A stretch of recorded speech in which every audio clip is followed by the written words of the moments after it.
another chap recently came to see me, and he's had back pain for ages, and some going into his leg, and he said, well, I've got so much scar tissue in my back, and I think that I've torn it. And how on earth have you torn your back then? You must have been in a terrible accident.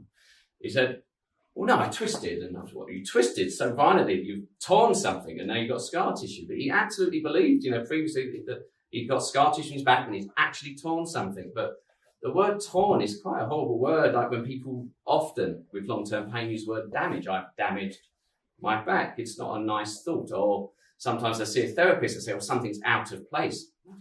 Something out of place in your back sounds horrible. What, if I dislocate it then? Because how am I upright? How am I moving? Things just get a bit tight, and they need a bit of loosening off. So that hugely will influence how that person then moves. So this chap then will avoid physical activity.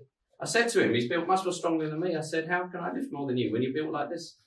And I said to him, okay, I want you to bend forwards. I'm not making this up. So he's like, tentative, exactly so. He's tentative like this. And he gets about it. That's it. And he's come back up. And you can see him almost sweating. But you could tell it was fear of pain. And I said, look, from what you've told me, you've done nothing to damage your back.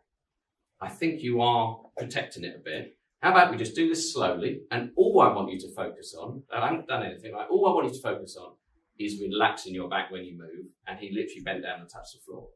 I had another guy came in, I've really hurt my neck, the old classic, I think I've cricked him the night or something, and he could hardly look to the left. Now, I've seen this guy before, and I know he's got a load of stress in his life. And he went to look to the left, and sure enough, he had that classic, what I would, years ago, I've always thought, he's obviously hurt a joint in his neck. They give that whole sharp pain when you're really limited in your movement. I'll massage him and free the joint off, and he'll be happy. But just thinking about the research I've been reading and things, I just said to him, for what you've told me, you've done nothing to damage anything of either. Nothing's, injured. I said, but I know because you said you got loads of stress. I just want you to try. And by the way, this is a man's man. Do you know what I mean? It's quite and I thought he's not going to listen to this, but I'll try. So I said, I just want you really, really slowly. So, but I'm not making it. Literally, we're just going to really slowly. When you go to the left, concentrate on the bit between your ear and your shoulder. Relax and go slowly so that as soon as your feet tighten up again, you can pause and almost emotionally like, there you go. And he honestly went to 90 degrees to the left. So it is huge. And talking about those youngsters with the neck pain and the headache. So in your office, if you've got someone who's like, God, I'm not getting headaches a lot and pain, and then probably people say, why don't you go and see my physio, my husband, my chiropractor, whatever. Maybe they've got some stress going on as well. That's probably the most likely thing. I always look for a change in pattern with patients. Fair enough, of course, at times, people will do something mechanically that's overloaded them that they haven't had time to adapt to. So they've done way too much at the weekend, I don't know, laying patio or something. So of course that can build up and hurt. But other times they're just flipping stressed and it will go to the body. I had someone recently where the shoulder was forwards, and when she looked to the left, it hurt. If I pushed and held her shoulder back for her and she looked to the left, it didn't hurt and it was fine. So in my treatment, I'm thinking, well, how can I influence this to help her neck? And all I did was treat, this is literally at the very top here, a little muscle here that pulls the shoulder forward if it's tight.